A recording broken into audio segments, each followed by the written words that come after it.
ইমাম গাজ্জালী রাহমাতুল্লাহ আলাইহি বলেন, ও দুনিয়ার মানুষ,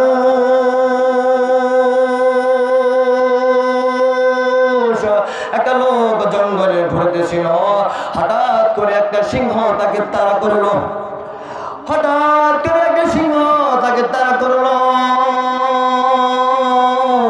সিংহর তারা খাইয়া লোকটা জঙ্গলের ভিতরে ছোড়াছুড়ি করে দিল। এবার লোকটা একটা গর্তের ভিতরে চলে গেল। সামনে দেখলো একটা কুয়া। মনে মনে ভাবলো, এই কুয়ার ভিতরে যদি ঝাঁপ দেই তাহলে হয়তো সিংহের হাত থেকে বেঁচে যাব। বাজার একটু গভীর মনোযোগ দেন ও মা বোনেরা, ও মার কলেজার আম্মা জানেরা, ও বাবাজিরা, বৃদ্ধ বাবাজিরা, একটু গভীর মনোযোগ দিয়ে শুনবেন গো বাবা। লোকটা মনে মনে ভাবলো, যদি কুয়ার ভিতরে ডুব দে তাহলে হয়তো বেঁচে যাব। যেই কথা সেই কাজ, কুয়ার ভিতরে ঢুকলো। কুয়ার ভিতরে যখন দৌড় দিয়ে ওই জায়গায় লাফ দিল, কুয়ার ভিতরে ছিল একটা দড়ি, কোন রকম ভাবে ধরলে কোন রকম বেঁচে গেল। এইবার মনে মনে ভাবতেছে লোকটা, এই যাত্রায় হয়তো বা বেঁচে গেলাম। একটু পরে তাকায় দেখে কুয়ার নিচে বিশাল একটা অজগর সাপ তার দিকে হা করে রয়েছে।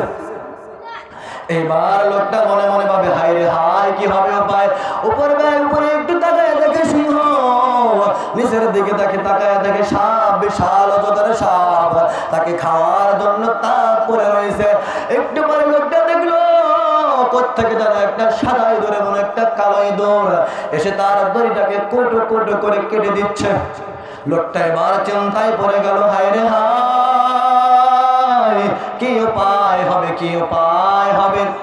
যদি একটু বেঁচে থাকার আশা ছিল, একদিকে সিংহ পরে, অন্যদিকে গর্তের ভিতরে সাপ, আবার দুইটা সাদা একটু কালা একটু ইঁদুর দুইটাকে কেটে দিচ্ছে। এখন তো আর বেঁচে থাকার কোনো অধিকার আমার নাই, এখন মৃত্যু আমার নিশ্চিত হয়ে যাবে। এই কথা যখন মনে মনে ভাবতেছিল, হঠাৎ করে কোত্থেকে জানি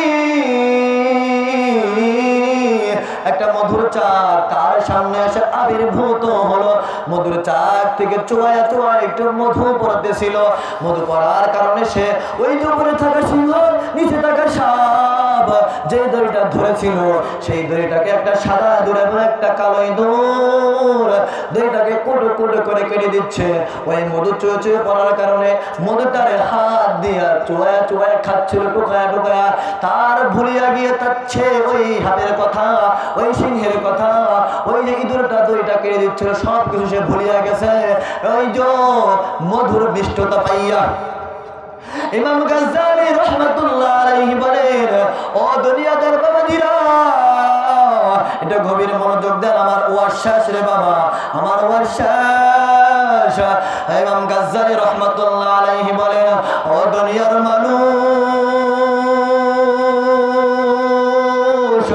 ওই যে সিংহটা সেইটা হলো আজরাইল। প্রত্যেক নিয়ত আমাদেরকে তারা করেছে। ওই যে গর্তের ভিতরে সাপ, সেটা হলো হাত রয়েছে কবর, আমাদেরকে পড়লেই কবরে যাইতে হবে। ওই যে দড়িটা আমাদের হায়াত, ওই যে সাদা ইঁদুর আর কালো ইঁদুর ওইটা দিন এবং রাত, কালো ইঁদুরটা রাত, সাদা ইঁদুরটা হলো দিন। আর ওই যে দড়িটা আমাদের হায়াত, ওই যে সাদা ইঁদুর আর কালো ইঁদুরটা এক এক করে কোট করে একটু করে কেটে দিচ্ছে। অর্থাৎ আমাদের হায়াতের দড়িটা শেষ হয়ে যাচ্ছে।